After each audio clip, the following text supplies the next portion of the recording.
nggak murah loh. Kalau saya tahu anak saya bakalan nggak ada, saya juga nggak bakalan imunisasi anak saya.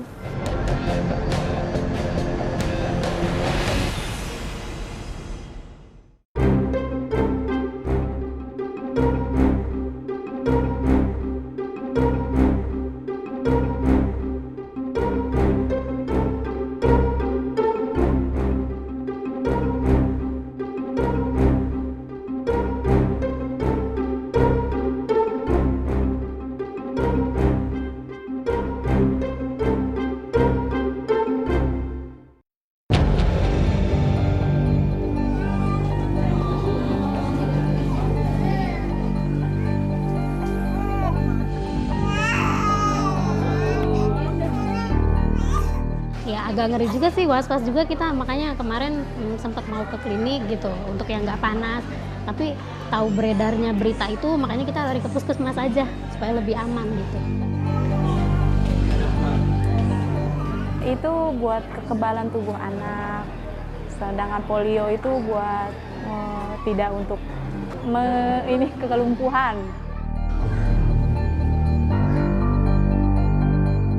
Ya, buat khawatir anak, lagi pula yang ngedarin vaksin palsu, apakah dia tidak kasihan gitu sama anak-anak kecil korbannya gitu. Ya mudah-mudahan sih jangan sampai kena vaksin palsu sih.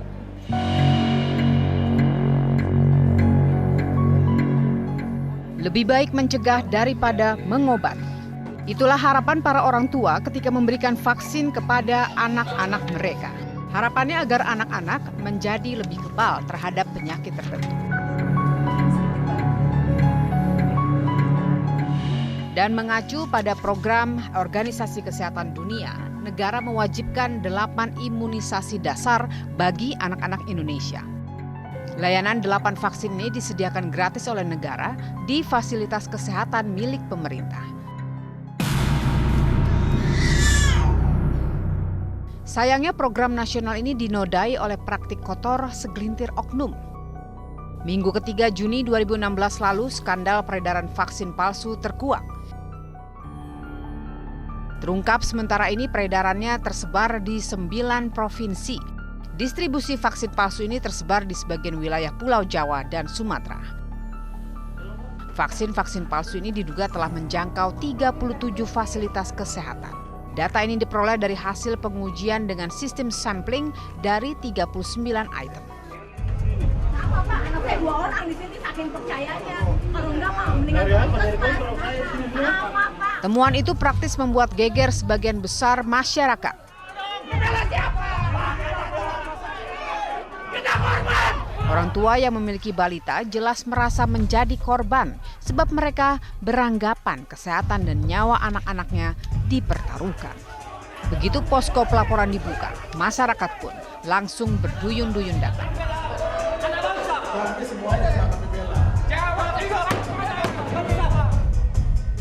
Ada 14 rumah sakit yang diduga turut mengedarkan vaksin palsu, termasuk 8 klinik dan bidan.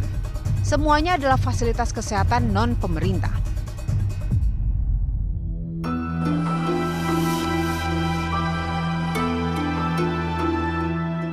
Inilah fenomena yang terjadi. Negara membuka lebar program imunisasi secara gratis, namun masih banyak masyarakat yang tidak bisa memanfaatkan fasilitas ini. Sebagian warga memilih untuk melakukan vaksin secara mandiri di fasilitas kesehatan milik swasta. Jadi vaksin itu ada 2 sebetulnya secara umum. Ada pengembangan program imunisasi, yaitu program imunisasi yang diselenggarakan oleh negara, oleh Kemkes, disediakan vaksinnya oleh negara secara gratis, yaitu BCG, hepatitis, polio, DPT, HIV, dan campak. Kemudian ada vaksin yang diupayakan sendiri oleh orang tua. Jadi mereka mempunyai kemampuan untuk membeli vaksin.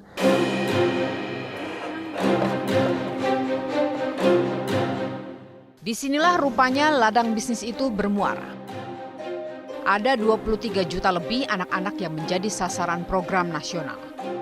Namun tidak semuanya dilayani oleh fasilitas negara.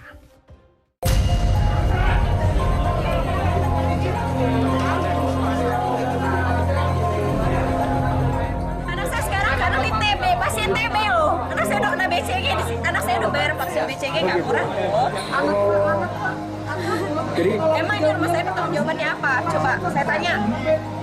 Emang itu impact-nya 10-20 tahun ke depan? Enggak kan? Kebutuhan vaksin yang sudah menjadi barang wajib bagi anak-anak di seantero negeri ini dijadikan peluang bisnis haram. Para oknum mencari celah dari kebutuhan vaksinasi mandiri. Proses pengadaan satu vaksin di satu klinik atau rumah sakit itu ada sistemnya, ada mekanismenya terkait dengan pemesanannya, terkait dengan kebutuhannya, jumlahnya dan sebagainya. Itu ada sistemnya di rumah sakit, ada manajemennya. Jadi saya pikir mereka melihat ada celah di situ.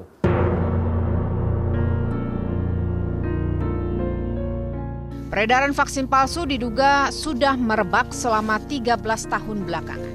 Salah satu tersangka skandal ini adalah HT. Bersama istrinya RA mengaku sudah menjalani bisnis ilegal ini sejak tahun 2003 silam. Yang disasar adalah jenis vaksin produk impor. Salah satu jenisnya adalah Pediasel. Bermodalkan botol bekas vaksin yang dibeli seharga Rp15 hingga Rp25.000, mereka memproduksi vaksin palsu. Sebulan kita paling ketemuan paling nggak 3 minggu sekali, Mbak.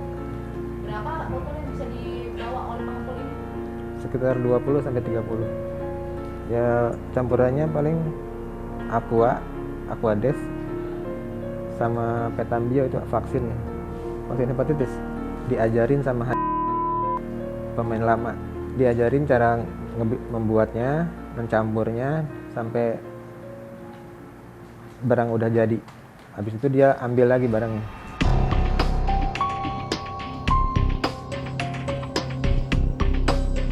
Negara menyediakan vaksin secara gratis bagi warganya. Tapi ada warga yang memilih mengeluarkan kocek pribadi untuk membeli vaksin impor. Apakah stok vaksin yang disediakan negara tidak mencukupi? Atau karena kualitas vaksin yang jauh dari harapan? Jadi kalau misalnya mau beli vaksinnya aja tuh gimana Mas caranya? Iya, paling kalau emang itu mau vaksinnya aja kita perlu resepnya. Oh, harus pakai resep? Ada